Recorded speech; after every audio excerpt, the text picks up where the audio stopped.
Hi! ప్రపంచమంతా ఒక్కసారిగా lockdown అయిపోతుంది. ఎందుకంటే మనుషులంతా నెమ్మదిగా వింత రాక్షసులుగా మారిపోతున్నారు. అసలు ఇదేదైనా శాపమా? లేక ప్రకృతి సృష్టించిన మారణ కాండనా అనేది ఎవ్వరికీ అర్థం కావడం లేదు.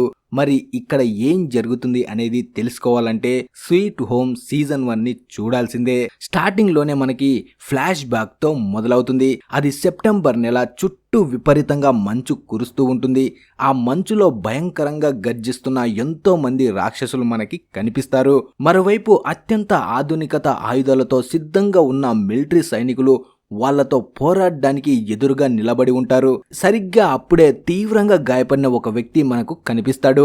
మిలిటరీ సైనికులు అతనిపై చాలా దారుణంగా కాల్పులు జరుపుతారు. కానీ ఆ బుల్లెట్లు అతనిపై ఎలాంటి ప్రభావం చూపించవు. అసలు ఈ వింత వ్యక్తి ఎవరు, ఇతనికి ఏమైంది అనే విషయాల ద్వారానే ఈ సిరీస్ కథ ముందుకి నడుస్తుంది. ఆ తర్వాత అక్కడ యూన్సో అనే ఒక కుర్రాడు తీవ్రమైన బాధలో ఒంటరిగా కనిపిస్తాడు. అతను గ్రీన్ హోమ్ అనే ఒక పాత అపార్ట్మెంట్ లోకి ఒంటరిగా షిఫ్ట్ అవుతాడు. అక్కడికి వచ్చిన తర్వాత జీవితంపై విరక్తితో అతను ఆ అపార్ట్మెంట్ బిల్డింగ్ పైకి ఎక్కి అక్కడి నుంచి దూకి చనిపోవాలి అనుకుంటాడు. కానీ సరిగ్గా అదే సమయంలో డాన్స్ ప్రాక్టీస్ చేస్తున్న లియోన్ అనే అమ్మాయి అతన్ని చూసి ఆపుతుంది. నువ్వు ఇక్కడ నుండి దూకి చనిపోతే ఈ అపార్ట్మెంట్లో ఉండే వాళ్లకు అనవసరమైన సమస్యలు వస్తాయని చాలా ప్రాక్టికల్గా మాట్లాడి అతను చనిపోకుండా ఆపుతుంది. ఆ తర్వాత మనకు ఆ అపార్ట్మెంట్ సెక్యూరిటీ గార్డ్ కనిపిస్తాడు. ఆ బిల్డింగ్ మేనేజర్ అతనితో చాలా ఘోరంగా మర్యాద లేకుండా ప్రవర్తిస్తూ ఉంటాడు. అదే టైంలో ఒక లేడీ అక్కడికి వచ్చి ఆ సెక్యూరిటీ గార్డుకు ఒక బాక్స్ లో కొన్ని చేపల్ని ఇచ్చి వెళ్ళిపోతుంది. వెంటనే ఆ సెక్యూరిటీ గార్డు ఆ బాక్స్ ఓపెన్ చేయగానే అందులో నుండి విపరీతమైన వాసన వస్తుంది. ఆ వాసన పీల్చిన వెంటనే తన ముక్కులోపు నుండి రక్తం చాలా కారడం మొదలవుతుంది. అలా ఆ వాసన పీల్చిన రోజు నుండి అతని ప్రవర్తన చాలా వింతగా భయంకరంగా మారిపోతుంది. ఇక్కడే మనకి ఆ అపార్ట్మెంట్లో ఉండే మిగిలిన వాళ్ళు కూడా కనిపిస్తారు. ఆ చేపల బాక్స్ ఇచ్చిన లేడీ పేరు మిస్ ఇమ్. ఒక రోడ్డు ప్రమాదంలో తన కూతురు చనిపోతుంది. కానీ ఆ విషయాన్ని తట్టుకోలేని తను ఇప్పటికీ ఖాళీగా ఉన్న తన కూతురు బేబీ స్టోలర్ని నెట్టుకుంటూ అపార్ట్మెంట్ అంతా తిరుగుతూ ఉంటుంది. మరోవైపు యూన్సు కూడా తన జీవితంలో జరిగిన ఒక పాత ప్రమాదం నుండి ఇంకా భయపడలేక నరకం అనుభవిస్తూ ఉంటాడు. అప్పుడే జీసు అనే ఒక మ్యూజిషియన్ అమ్మాయి మిస్ ఇన్ను కలుస్తుంది. అప్పుడే అక్కడ ఉండే జేయున్ అనే మరో వ్యక్తి జీసుకు మిస్ ఇమ్ పాత కథ గురించి చెప్తాడు. ఆ తర్వాత మనకి సంగ్ ఫు అనే ఒక రఫ్ అండ్ టఫ్ వ్యక్తి కనిపిస్తాడు. అతను ఒక గదిలో ఒక వ్యక్తిని నోటికి చేతులకు టేప్ వేసి బంధించి ఉంచుతాడు. అతన్ని బందీగా చేసుకుని సాంగ్ ఫు దారుణంగా టార్చర్ చేస్తూ ఉంటాడు. ఇక యూన్సు విషయానికి వస్తే అతన్ని ఒక గేమ్ టెస్టింగ్ కోసం పిలుస్తారు. కానీ తను చనిపోవాలని ఫిక్స్ అయినా అదే రోజు తనని రమ్మని పిలుస్తాడు. యూన్సు చాలా తెలివైన కుర్రాడు. ఎవరితో కలవడానికి ఇష్టపడడు. బయటి ప్రపంచంలోకి కూడా అస్సలు రాడు. ఎప్పుడు ఎవడో సచ్చినట్టు ఏడుపు ముఖంతోనే కూర్చొని ఉంటాడు. ఒకరోజు యూన్సు తన ఆర్డర్ చేసిన నూడిల్స్ పార్సిల్ తీసుకొని తన రూమ్ తలుపు తీస్తాడు. కానీ బయట చూస్తే ఆ నూడిల్స్ అన్నీ చెల్లా చెదురుగా పడి ఉంటాయి. అప్పుడే యూన్సు తన పక్కింట్లో ఉండే అమ్మాయిని చూస్తుంది. తనని చూడగానే యూన్సు వెన్నులో వణుకు పుడుతుంది. ఎందుకంటే ఆ పక్కింటి అమ్మాయి తన సొంత పెంపుడు పిల్లిని బతికుండగానే నమిలి తినేస్తూ ఉంటుంది. ఈ భయంకరమైన దృశ్యాన్ని చూసి భయంతో యూన్సు వెంటనే లోపలికి పరిగెత్తుకుంటూ వెళ్లి డోర్స్ ని క్లోజ్ చేసుకుంటుంది. కానీ అప్పుడే ఆ అమ్మాయి వచ్చి మళ్ళీ తలుపును గట్టిగా కొట్టడం మొదలు పెడుతుంది.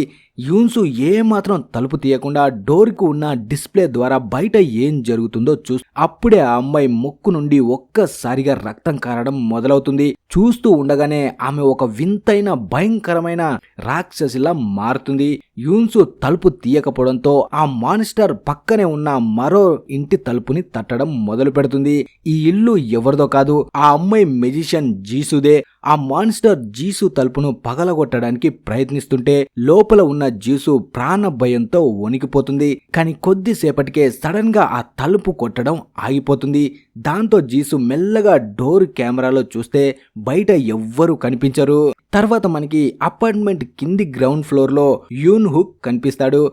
అతని చుట్టూ అపార్ట్మెంట్ జనాలు అందరూ గుమ్మిగూడి ఉంటారు. ఎందుకంటే ఎవరో బయట నుండి ఆ అపార్ట్మెంట్ మెయిన్ గేట్ కు తాళం వేసి బంధిస్తారు. అప్పుడే అక్కడకు ఈకుంగ్ అనే ఫైర్ ఫైటర్ వస్తుంది. ఆమె వెంటనే మేనేజ్మెంట్ ఆఫీస్కి వెళ్ళి సహాయం కోసం ఫోన్ చేయడానికి ప్రయత్నిస్తుంది. కానీ అన్ని లైన్లు బిజీగా వస్తాయి. బయటి ప్రపంచంతో కనెక్షన్ పూర్తిగా కట్ అయిపోతుంది. సరిగ్గా అప్పుడే green home apartment main gate బయట జనాలందరికీ ఒక భయంకరమైన మాన్స్టర్ కనిపిస్తాడు. వాని నాలుక చాలా పొడవుగా ఉంటుంది. నోరు కూడా వింతగా తెరుచుకుంటుంది. అక్కడ ఉన్న ఒక రెసిడెంట్ వాళ్ళు తెలియక గేట్ ఓపెన్ చేయగానే ఆ మాన్స్టర్ తన పొడవైన నాలుకతో జనాలను లాగి దారుణంగా చంపడం మొదలు పెడతాడు.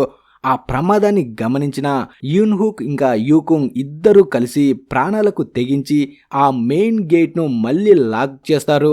ఆ రాక్షసుని బయటే ఉంచడంలో వాళ్ళు సక్సెస్ అవుతారు. ఆ తర్వాత కిటికీలోంచి చూస్తే బయట అలాంటి రాక్షసులు ఎంతో మంది తిరుగుతూ ఒకరిని ఒకరు చంపుకుంటూ తినేస్తూ ఘోరంగా కనిపిస్తారు. తర్వాత మనకి మళ్ళీ యూన్సూన్ రూమ్ కనిపిస్తుంది. ఇక్కడ ఊహించిన విధంగానే యూన్సు ముక్కు నుండి కూడా రక్తం కారడం మొదలవుతుంది. ఈ టైంలోనే మనకి యూన్సు ఫ్లాష్ బ్యాక్ ని చూపిస్తారు. ఒక భయంకరమైన కార్ యాక్సిడెంట్లో తన పూర్తి కుటుంబాన్ని కోల్పోతాడు. అప్పటి నుండి తను చాలా డిప్రెషన్లోకి వెళ్ళిపోయాడని మనకి తెలుస్తుంది. తన ముక్కు నుండి రక్తం కారడంతో యూన్సు తన పక్కింటి వాళ్ళను వెతుకుతూ బయటకు వస్తాడు. కానీ సడన్ గా స్పృహ తప్పి కింద పడిపోతాడు. మళ్ళీ అతనికి స్పృహ వచ్చేసరికి తన పక్కన జీసు ఉండడం గమనిస్తాడు. కానీ అప్పటికే టీవీలో రేడియోలో ఒక న్యూస్ మాత్రం వ్యాపిస్తుంది. ఎవరైతే రాక్షసులుగా మారబోతున్నారో వాళ్ళకి ఫస్ట్ గా ముక్కు నుండి విపరీతంగా రక్తం కారుతుందని చెప్తారు. కానీ ఈ వైరస్ ఎలా వ్యాపిస్తుందో ఎవ్వరికీ అర్థం కాదు. ఇప్పుడు యూన్సు కూడా ఈ ఇన్ఫెక్షన్ బారిన పడ్డాడు. కానీ ఇక్కడ తెలుసుకోవాల్సిన విషయం ఏంటంటే ఇంతవరకు ఏ మాన్స్టర్ కూడా తనని తాకలేదు, అస్సలు కరవలేదు. ఇంకోవైపు సాంగ్హోకును యూన్సు పక్కింటి మాన్స్టర్ కరుస్తుంది. కానీ సాంగ్హోకు నార్మల్ వ్యక్తి కాదు. అతను ఆ మాన్స్టర్ ని దారుణంగా కొట్టి చంపేసి అక్కడి నుండి వచ్చేస్తాడు. సాంగ్హోక్ కింది ఫ్లోర్ కి రాగానే అక్కడ ఉన్న వాళ్ళందరూ అతన్ని అనుమానించి తన పైన అటాక్ చేసి స్పృహ తప్పేలా చేస్తారు.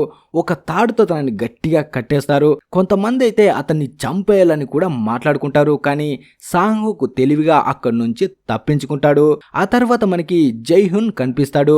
అతను తన కత్తితో ఒక రాక్షసుడి తలను చాలా తేలిగ్గా సగానికి నరికేస్తాడు.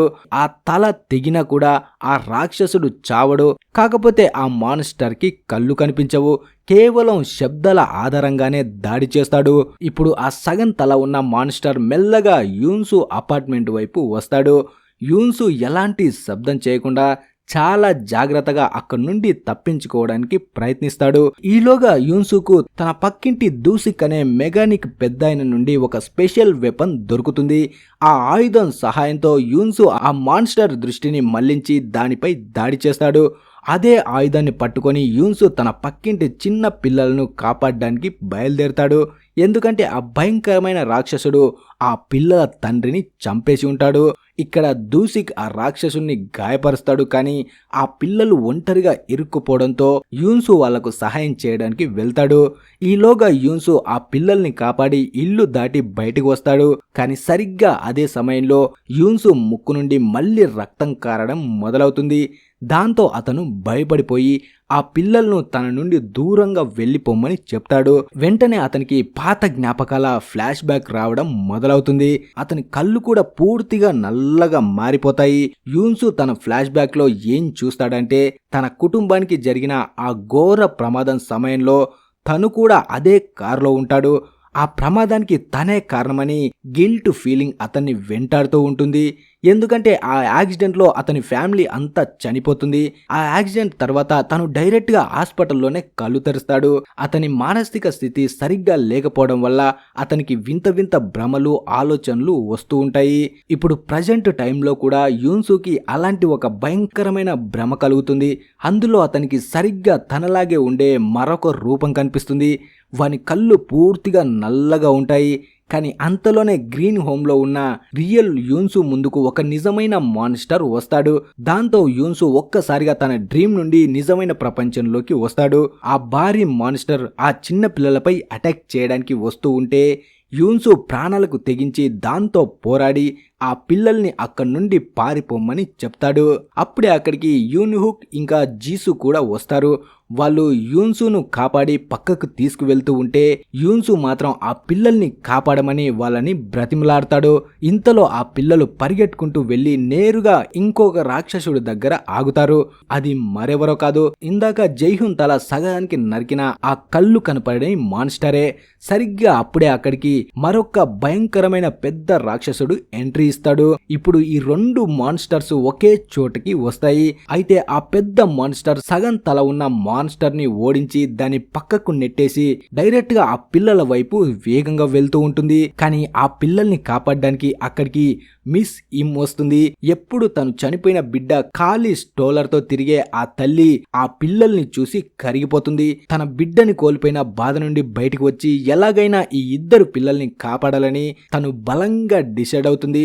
పిల్లల్ని చాలా సేఫ్ గా అక్కడి నుంచి పంపించేస్తుంది. కానీ ఆ మాన్స్టర్ మిస్ ఇమ్ ను దారుణంగా కొట్టి గాయపరుస్తాడు. కానీ ఇక్కడ ఆశ్చర్యం ఏంటంటే మిస్ ఇమ్ అప్పటికే ఇన్ఫెక్షన్ అయి ఉంటుంది. కాబట్టి ఆ మాన్స్టర్ ఆమెను పూర్తిగా చంపలేకపోతాడు.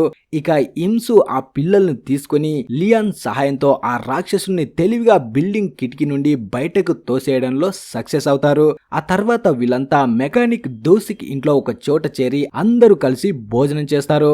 అక్కడ వాళ్ళు యూన్సు గురించి మాట్లాడుకుంటారు. ఎందుకంటే యూన్సుకు ఇన్ఫెక్షన్ సోకిందనే విషయం అందరికీ క్లియర్ గా అర్థమవుతుంది.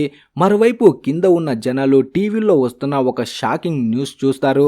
దేశ అధ్యక్షుడు కూడా ఈ ఇన్ఫెక్షన్ బారిన పడ్డాడని, అతని ముక్కు నుండి కూడా రక్తం కారుతుందని చూపిస్తారు. ఆ తర్వాత ప్రెసిడెంట్ కూడా రాక్షసుడిలా ప్రవర్తించడం మొదలు పెట్టడంతో అక్కడ ఉన్న సెక్యూరిటీ టీం అతన్ని కంట్రోల్ చేయడానికి ప్రయత్నిస్తుంది. అప్పుడే మనకి మిస్సెస్ చా కనిపిస్తుంది. తను తన కూతుర్ని అపార్ట్మెంట్ లోకి తీసుకురావాలి అనుకుంటుంది. ఎందుకంటే తన కూతురు స్కూల్ నుండి తిరిగి వస్తూ ఉంటుంది. మిసెస్ చా అందరి మాటలు పక్కన పెట్టి అపార్ట్మెంట్ మెయిన్ గేట్ ను ఓపెన్ చేస్తుంది. కానీ పాపం తన కూతురు గేట్ లోపలికి రాకముందే బయట ఉన్న మాన్స్టర్ ఆమెపై దాడి చేసి చంపేస్తాడు. మిసెస్ చా కూతుర్ని కాపాడడానికి వెళ్లిన ఆ అపార్ట్మెంట్ లోనే ఉండే లీసంగ్ అనే ఒక సైనికుడు కూడా ఆ రాక్షసుడి చేతిలోనే దారుణంగా ప్రాణాలు కోల్పోతాడు. ఆ ఘోరం చూసిన తర్వాత మిగిలిన వాళ్ళందరూ భయంతో గేట్ ను మళ్ళీ లాక్ చేస్తారు. బయట అపార్ట్మెంట్ చుట్టూ వందల రాక్షసులు తిరుగుతూ ఉంటే లోపల ఉన్న జనాలు ప్రాణాలు అరచేతిలో పెట్టుకొని బందీలుగా ఉండిపోతారు.